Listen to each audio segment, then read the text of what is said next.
Les saludo de manera cordial, queridos maestrantes. De antemano les doy la bienvenida a esta su asignatura lúdica y pedagogía de la Universidad de UMESID. Antes de iniciar con la temática propuesta, les invito a ofrecer este espacio al Dios Todopoderoso para que sea este quien nos guíe, nos guarde y nos proteja siempre. Los tutores de esta asignatura son Ángela Mesa Monterrosa, Rafael Ricardo Pastrana y quien les habla, Yusmin Alejandra Bejarano Lozano. Queridos maestrantes, a menudo escuchamos muchas referencias y teorías sobre la pedagogía, sobre todo la moderna, contando esta con diferentes expositores tales como Juan Amos Comenius, Rousseff, Johann Pestalozzi, Montessori, John Dewey, entre otros. Cada uno de ellos hace su aporte destacando aspectos muy importantes. Iniciemos con Juan Amos Comenius, quien su aporte a la educación la define como el arte de hacer gemir las semillas interiores que se desarrollan no por incubación, sino cuando se estimulan con oportunas experiencias, siendo estas variadas, ricas y sentidas como nuevas. Sus pensamientos pedagógicos han logrado que ocupe un escalafón muy importante en la educación mundial, siendo el precursor de la educación audiovisual y catalogado el padre de la didáctica. Él propone que el maestro debe ser el modelo para su alumno. Comenius se centra en un modelo pedagógico para reglamentar y prescribir qué se debe, cómo y cuándo enseñar, dando importancia al niño como objeto del acto educativo. Pasemos pues a ver qué nos dice el señor Rousseff, quien propone un modelo educativo ideal y universal, en el que debe respetarse las leyes de la naturaleza, que son las mismas que rigen el desarrollo físico e intelectual. Considera la infancia como un estadio en sí mismo de referentes del adulto con sus leyes propias. Es importante conocer al alumno y respetar las etapas de su desarrollo mental. En cuanto a los métodos de enseñanza, Rousseff rechaza los libros, los programas y la enseñanza verbalista. La aplicación de los sentidos al conocimiento de las cosas es indispensable para el desarrollo intelectual, de modo que el alumno aprenda por sí mismo a través de la experiencia cotidiana. Pasemos pues a ver qué nos dice Pestalozzi. Pestalozzi dice que el fundamento psicológico de su metodología menciona que el desarrollo mental del niño comienza del conocimiento de su propio cuerpo y se extiende de forma concéntrica a los objetos que le rodean a través de la experiencia directa de las cosas y por medio de la acción. Es como entra en contacto con el mundo exterior. Él dice que se desenvuelve sus actitudes y ahí es que el alumno o el niño va formando su pensamiento. Considera que la institución es el fundamento de todo conocimiento. Es algo más que una simple percepción sensorial. Este es un conocimiento total del objeto que posteriormente se va analizando en cada una de sus partes. Lo constituyen claros procedentes de las modernas teorías psicológicas globalistas, comprendiendo también las experiencias de la conciencia interna. Muy interesante el aporte de este señor. Continuemos con Montessori. ¿Qué nos dice Montessori? Su aporte principal a la revocación de los métodos educativos y la pedagogía la escribió en su libro El método de la pedagogía científica aplicado a la educación infantil en la Casa de los Niños de 1909. Es un auténtico punto de referencia de las ciencias del comportamiento. Allí pues expone que el papel de enseñar en el método montessoriano era el de observar el desarrollo con intervenciones mínimas, donde se dirigía y se acompañaban las potencialidades educativas de los niños.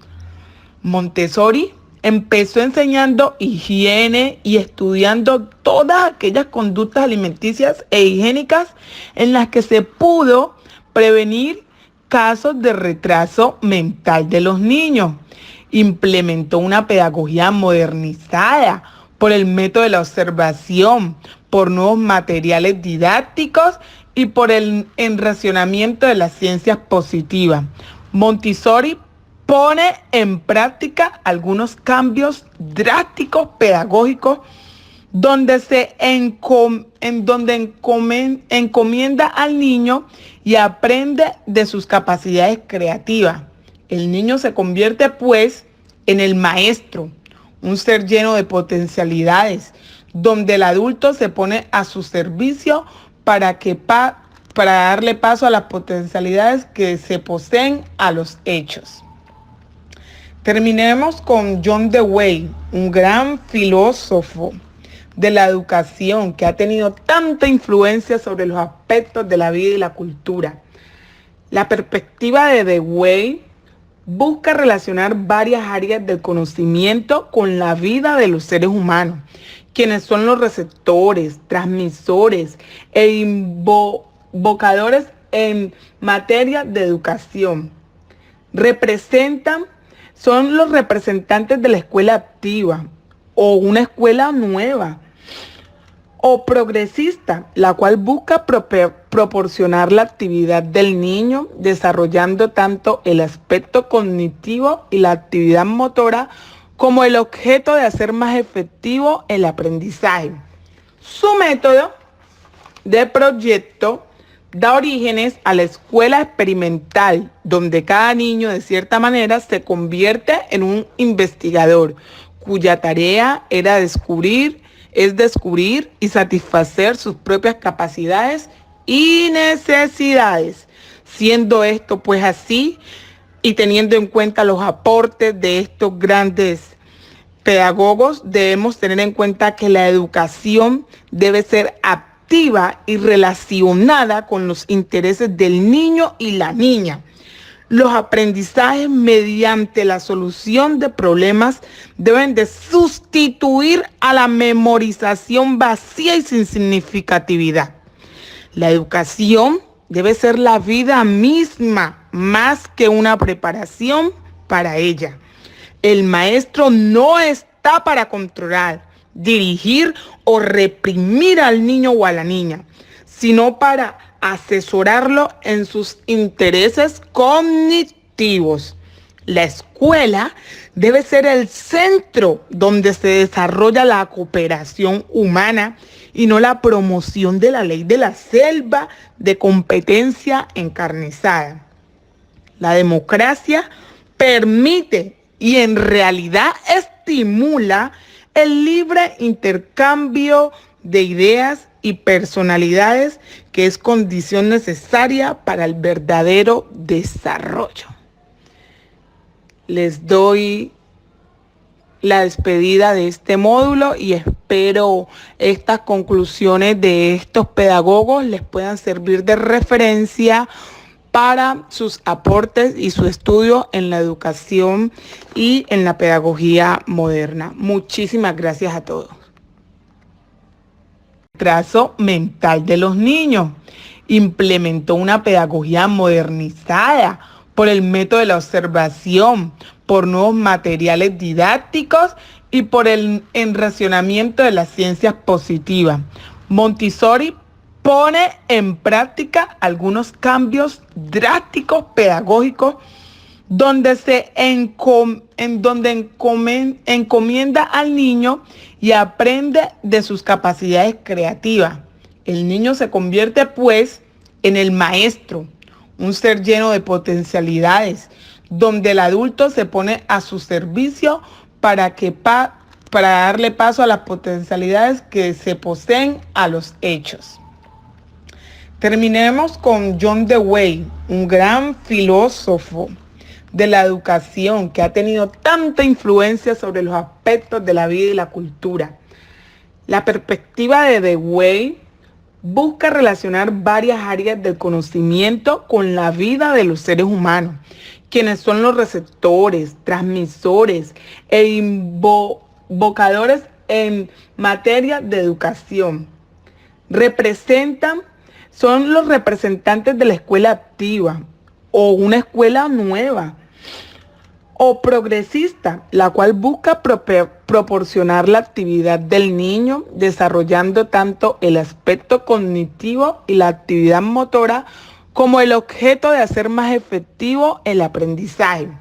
Su método de proyecto da orígenes a la escuela experimental, donde cada niño de cierta manera se convierte en un investigador, cuya tarea es descubrir y satisfacer sus propias capacidades y necesidades. Siendo esto pues así, y teniendo en cuenta los aportes de estos grandes pedagogos, debemos tener en cuenta que la educación debe ser activa y relacionada con los intereses del niño y la niña. Los aprendizajes mediante la solución de problemas deben de sustituir a la memorización vacía y sin significatividad. La educación debe ser la vida misma, más que una preparación para ella.